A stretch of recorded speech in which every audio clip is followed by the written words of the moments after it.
Welcome back, listeners. We have an exciting guest for you today, Kevin Desrosiers, and he is the author of Bridge Over Adversity.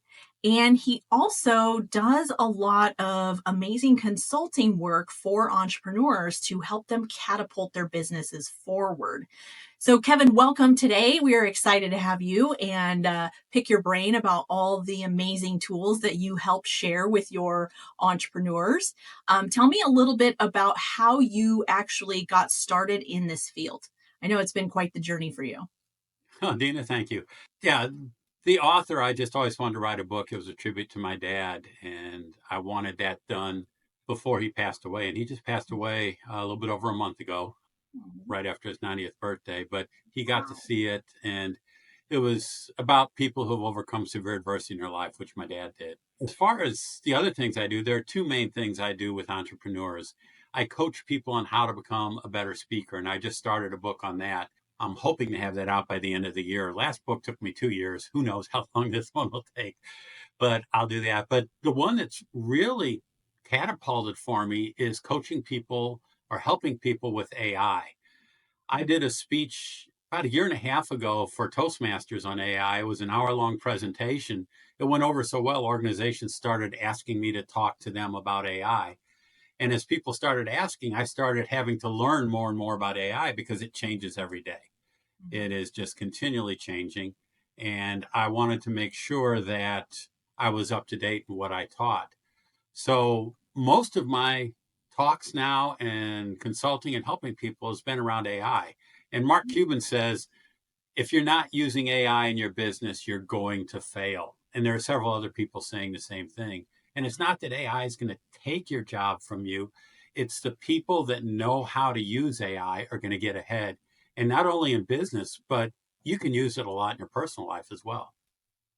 Yeah, I have been utilizing it. I use it like as a brainstorming tool just because it helps with like getting ideas. And like, I do a lot of workshops and that kind of stuff. And so for someone who is a little resistant about utilizing AI, tell me what are some of the major benefits that you see with utilizing it in your business? I think there are several things. I'll give a couple examples. One, it's hard to meal plan. And I just type into my AI search engine, provide me a menu for the next week of meals that take less than 30 minutes to produce and are under 2,000 calories for the day, and list the ingredients. And bang, I hit that. It gives me a Monday through Saturday or Sunday menu. And now I've got a menu for a whole week. And then I'll go in and tell me where to get the ingredients at the grocery stores near me. And it comes and gives me all the grocery. It tells me at the Deerbergs by me or the Walmart or the Schnucks or the Trader Joe's what ingredients to get, how much it's going to cost. And then provide the recipes for this. And now I just go down the recipe, I follow it. And now I have that menu plan for the week. And for all of us that are busy, cooking takes a long time. And for me to be able to get that together, get a healthy thing, I can say I don't want any nuts or I don't want any cheese or I'm lactose intolerant, whatever. And you put that in there, it takes that into account and it gives it to you in a matter of minutes. And I actually use AI to search instead of Google most times now, because Google, what do you get at the top? You get all the ads. Where if you use AI, it goes straight to what you're doing. But the key to AI is you have to do the prompts properly. Another friend of mine, his daughter is in college, and the professor had a rubric and on a paper they had to write. So it described exactly what they needed in the paper. She was clever. She put in there, according to this rubric, what would my paper get? And then she pasted her paper in there. It said a B minus. And she said, what would it take to get those to an A? And guess what? AI told her, you need to reword this. You don't talk about this. This is not necessary. Fix this grammar. It told her what to do. She fixed it. She got an A. Oh, that's amazing. Oh my goodness.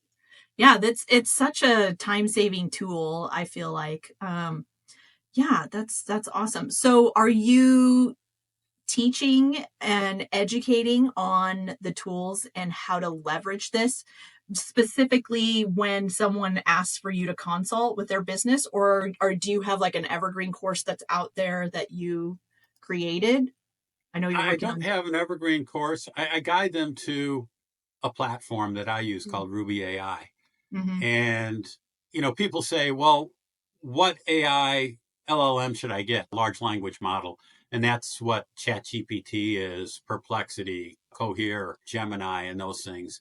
So Yeah. what happens is the free version is okay, but you don't get everything you need out of the free version. But if you want to get access to the paid version of ChatGPT, there's $20 a month. If you want to get it to Command Cohere, there's another $20 a month. If you want to get it to Claude, there's another $20 a month on down the line. So I found one, and I did a free webinar on Facebook one night, or not on Facebook, on Zoom. And somebody said, have you heard of Ruby? I said, no. And they told me about it for basically the same price. I get access to ChatGPT, Command Cohere, Claude, Gemini Pro, and the various versions. I get 10 different LLMs, all with that same subscription price, which is basically $30 a month. But for images, I get access to Midjourney, Dolly 3, Mm. Leonardo AI, Stable Diffusion. And what this does too, it has over 200 modules that help you with the prompt. Because if you don't write the prompt well, you're not going to get what you want. So they have prompts for people that are in business, for education, for health and wellness, for marketing, real estate, SEO, social media, travel, whatever you want, for creating videos, for writing. And you just fill in the questions. Now it creates the prompt for you, the perfect prompt, or not the perfect prompt. There's no such thing as a perfect prompt No. because you're continually refining, but it walks you right through and gives you that. So I really like that. And it ties your prompts to personas. So I created several personas. I created a persona for an entrepreneur. It tells me Mm. what age range they are. It tells me what their income is, what they read, what their pain points are, how you need to talk to them, and what voice, and that. And I tie that to my prompt, and bang, it markets it exactly to them. So when I do my public speaking coaching, I created a persona called Confident Executive because I'm aiming for executives to do one-on-one public speaking coaching. And it tells me their income, what they read, how I reach them, where to find them. If they're on LinkedIn, they're more on LinkedIn than they are on Facebook. And then I can use ChatGPT or Claude or Cohere to create an email campaign. I can use those to create an ad campaign for LinkedIn or for Facebook or for whichever of the social media platforms are out there. And it's just one after the other. If I do a course, I just say, what should I include in the course on public speaking geared towards beginners? And now it will give me an outline for that. And now I can write the course based on that, or I can use ChatGPT or Cohere or Claude to write that course. I don't like doing that. There's an ethical bound to this, and I haven't crossed that line. But if it's right for you and you're comfortable doing that, I have no problem with somebody doing that. It's just for me, I'm writing my next book. It's not going to be written by AI. It's going to be. Yeah, I feel like the majority to leverage AI really well, I feel like the majority of the writing must come from you. If I Mhm. say, write a book about Kevin, like, but if I say like these are the key points that I want in there, and I give it more detail and I massage it, and then I put it in there as a prompt, I get a way better picture of like who is Kevin, Mhm. versus like just write a book, and I think a lot of times we see a lot of just the AI spit out and we're like, what is that, Yeah, you have so you have these people that are writing, a book or two a month, and they're not writing it themselves. It's no. coming from AI. But I took my first book, I took one chapter out of it, and I said, and my book is self-help, it's motivational. And I said, rewrite this chapter in the style of Stephen Covey, because he writes the same Mhm. type of books and he's Mhm. popular. Mhm. I love my book, but oh my gosh, it was so much better when AI rewrote my chapter. And the only reason I did that is I know somebody writing a book that way. He said, here's how I'm writing my book. I'm writing it, and I put it in AI, and I say, and he says, rewrite this in the style of Stephen King or whoever he chose. Yeah, And his editor just says, wow, your work is phenomenal. He's that's so okay, funny. fine. Oh But my goodness, yeah. I'm comfortable doing that because I wrote the words. It's kind of rewording. It's like using an editor. Hmm. And my editor had me change a lot in my first book Oh wow. and that. So, Yeah. but it's amazing what you can do with AI and how quickly it does it. And it's going to save me a lot of costs on editing this Oh next yeah. book because I can let AI edit it and I can still give it to an editor that sits down and reads it that's been doing this for years and they can go through it, but it's going to take them a fraction of the time. So I won't spend nearly as much on the editor. Yeah. Yeah. Now, are you, when provide your consulting services, is this something that you're utilizing with them? Like, are you educating them Yes. on how to use this for the tool, or are you actually doing that for them? I am just educating them. I want to make them self sufficient. Yeah. And what I do is I teach people how to write prompts. I give a formula for writing prompts. Mm, Here's how you start a prompt for creating text. Here's how you create a prompt for generating images. Here are some ways you can use it in your business. A lot of people, they don't know how to use it. They don't know how to begin to use it or in their personal life, what you can do oh yeah. with your personal life too. There Mhm. is just as much in personal life as there is in business that you can do with AI that will simplify your life and save you time to do some of the more important things. Absolutely. And we are all about that at Upleveled Strategies. We love saving the business owner time and energy, especially on repeated tasks.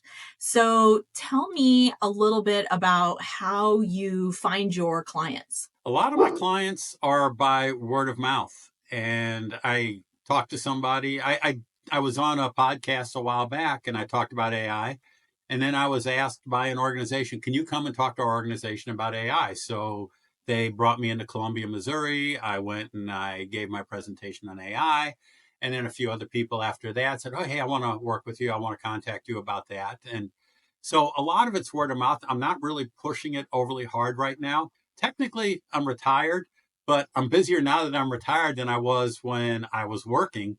But I don't want to make this a full time job. I do a little bit. I help people. I get a big thrill out of helping people and seeing them do well.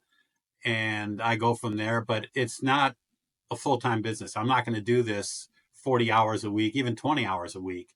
I'm Yeah, just going to do this with an occasional person, help them, and smile when I see them doing well. that's amazing. And so you enjoy other hobbies and you've had a lot of accomplishments. I know, like in the health and wellness space, you and I have talked, you've lost a lot of weight, you have transformed your health.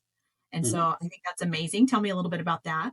Well, I back in April of 2018, I was a week away from retiring and I got on the scale for the first time in a long time and I didn't like what I saw. I weighed 288 pounds Mm, and I was struggling getting upstairs, heavy breathing, my feet and knees, all my joints hurt every night. I was just exhausted all the time. So mhm. I went on a journey and it took me till September of the following year. I lost 100 pounds and I got down to 188.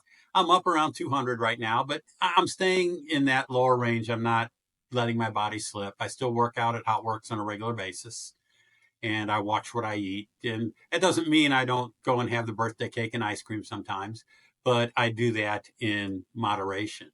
But I feel so much better and my life is so much better and hopefully I'm going to live longer because of it. Oh yeah.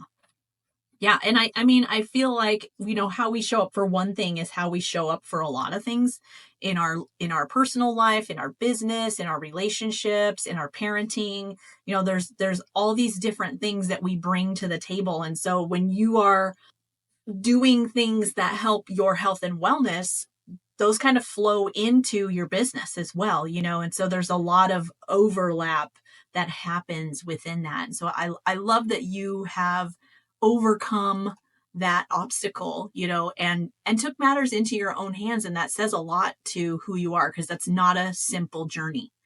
And I think a lot of things start with mindset and telling ourselves a story. A lot of times we'll say, oh, like cooking's too hard, or, getting up every day and going networking, is too hard, or dialing on the phone 10 cold calls is too hard, and so then we don't do it, or we find other things to distract us so that we don't have to do the things that we deem difficult.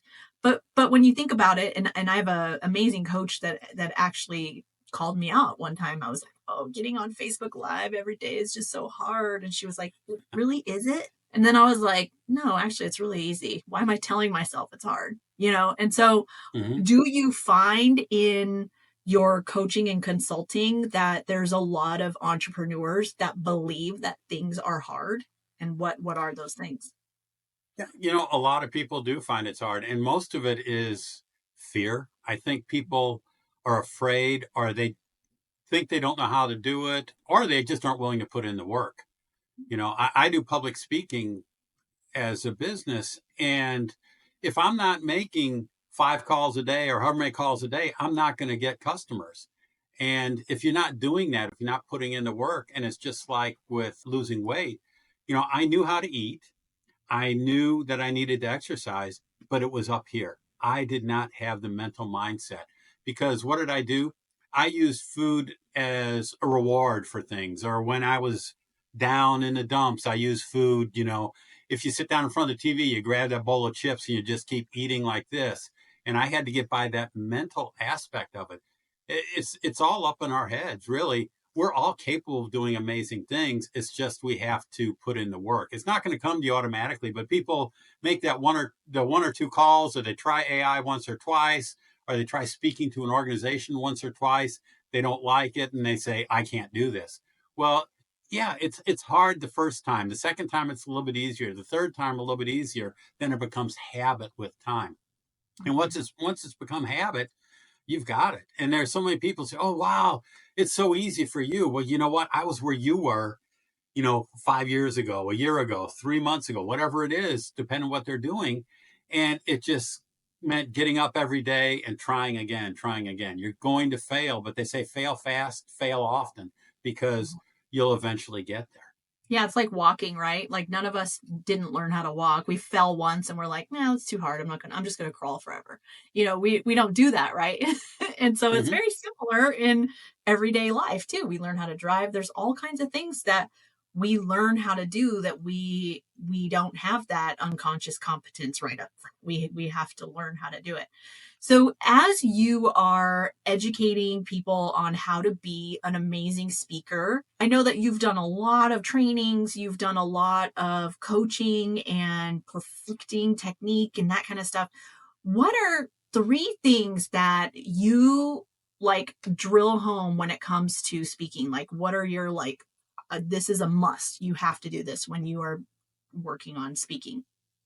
Well, the first one I will tell you is you need to be you focused, and that's YOU, because we're a selfish society. And if you don't tell your audience right off the bat what is in it for them, what they're going to get out of it, they tune you out. If you get up to say, hey, I'm Kevin Desrosiers, I've spoken here, I've done this, I've done that, they've tuned you out already. You've got 20 to 30 seconds to grab their attention. So you have to, right off the bat, tell them, at the end of this presentation, you're going to find it easier to prepare your speeches and talk to an audience of 10 or more people. And now they know, and you make sure the what's in it for them is up front right away. So now they get in the edge of their seats and they're listening, because you have to get that hook at the beginning. I think the second thing is you need to talk about things you're passionate about. If I'm talking about something that I don't care about, let's say I'm talking about Mount Rushmore. I've been around Mount Rushmore. It's nice, but so what? If I gave a speech on Mount Rushmore, it wouldn't show that I'm excited about it. And people can sense if you're passionate about something, if you're excited about something or not. So if you're not passionate about what you're talking about the wrong thing. So the second thing I would say is make sure that you are passionate about what you're talking about. I think one other is movement. You see people that feel they have to move on a stage, and then they just walk back and forth, wearing out the carpet or the flooring there. find a place, plant there, tell your story. And then after you tell that story, pause, walk to another point. Now they know visually that's a transition. And yet now you start your other story from another point, and then your other point or other story from another point, do that same thing. And for the people that are visual learners, now I can point back to that first spot and say, when I talked about being you focused, the visual learners will understand a lot better when I point to that first spot I was. Rather, if I was pacing, number one, it's confusing to the person, it's distracting. If I have a story or a point at several different places on the stage, I can use those for a visual recall. Oh my gosh, I love that. And nobody teaches it like that, I will tell you. Like the things I teach, most people teach, oh, you've got to write like this, and here's your introduction, but no, I'm teaching the finer points that are pretty simple to use that you can start right away. Yeah. And I love that. I have seen speakers who are, they're mediocre speakers. I've seen a lot of speakers. This one's like a mediocre one. And I remember like, it was like a marathon on the stage back and forth. And I was like, I'm like, my neck hurt after, because it's like seeing him like pace back and forth in a frantic pace. And I was like my blood pressure's going up and, that kind of thing. It's like, whoa, just calm down. It's all good, So, I love that you're saying that. And I do really resonate with that transition point, like moving for a transition point. Are there other like myths when it comes to speaking where you're like, where most majority of the population believes a certain thing about speaking and you're like, absolutely not, that's a lie? There's some bad habits in speaking, but for me, you just have to be you. Mm-hmm. Tony Robbins is a great speaker, but I can't be Tony Robbins because that's not me. I can't be Dena because you're not me. I have to be the person I am. So you don't have to be like one of the other popular speakers, John Maxwell. No, he's successful. Don't get me wrong. What he does works, but it works for him. It may not work for you. You need to find the way of speaking that fits your personality, fits your style, and fits what you're talking about. Yeah. So for me, I think the biggest myth is if you're like Tony Robbins or if you're like whoever, you will be a great speaker. No, you have to be genuine. You have to be yourself. I love that. I was just listening to Gary Brecka talk about how authenticity is like the highest vibrational energy. And, here he's like, do you know what it is? And I'm like, gratitude, love, and he's like, nope, it's authenticity. And I thought that was very interesting. Showing up as you and being who you are is super important.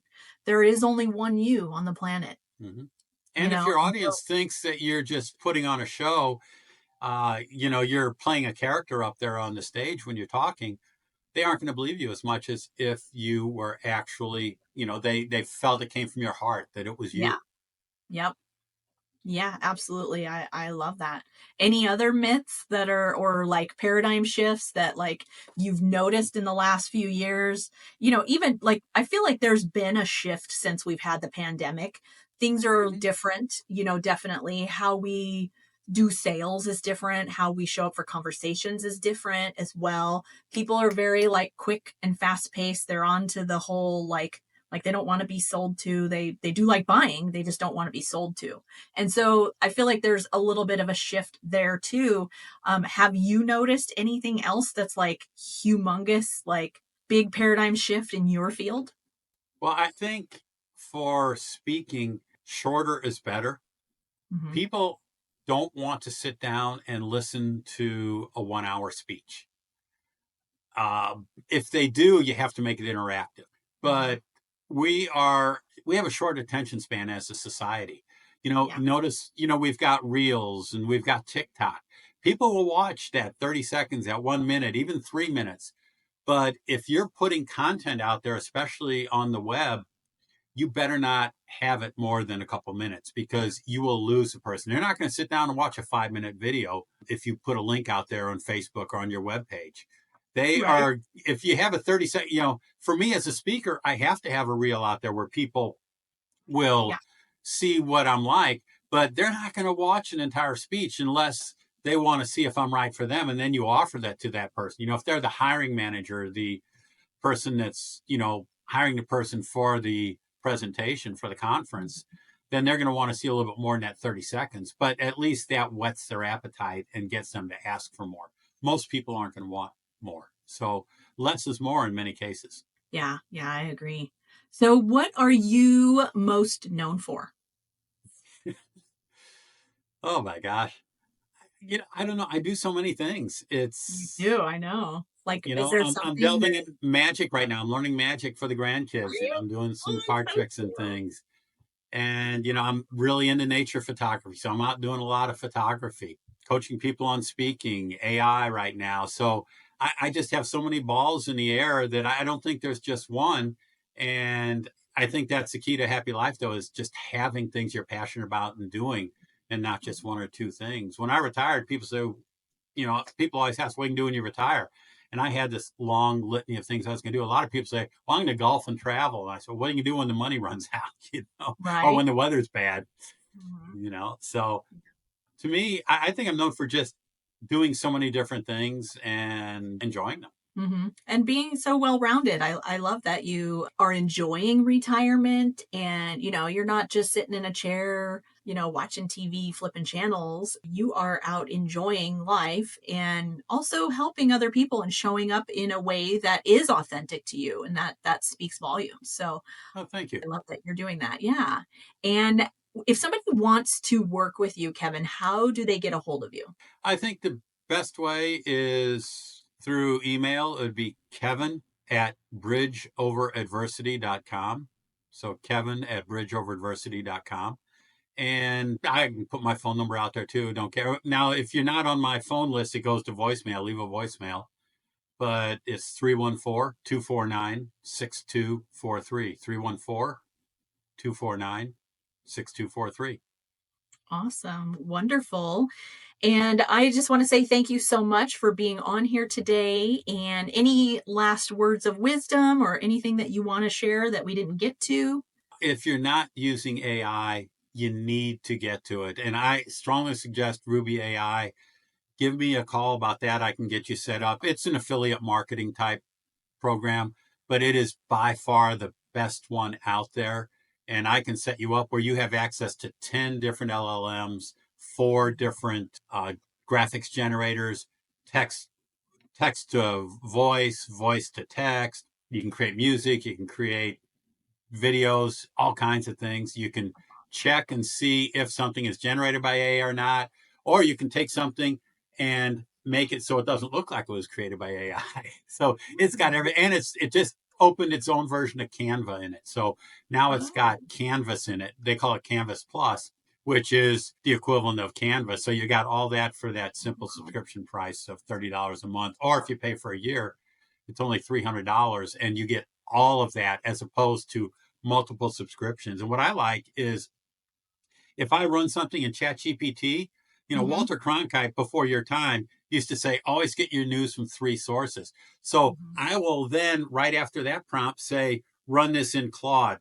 Then I will say, run this in Cohere. And now I get 3 different answers. And now I can see, yeah, this looks like it's pretty true, or I'll take the best of the best and combine them. So it's mhm. nice having access in one spot quickly to all of that. Yeah, that's pretty amazing. Wonderful nuggets and pearls. Thank you so much for your time, Kevin. I will Hey, put all Dena, those. great to see you again.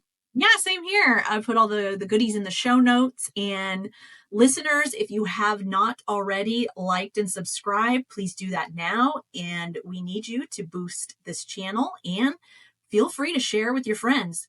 We appreciate you tuning in and we look forward to seeing you next time on Upleveled Strategies.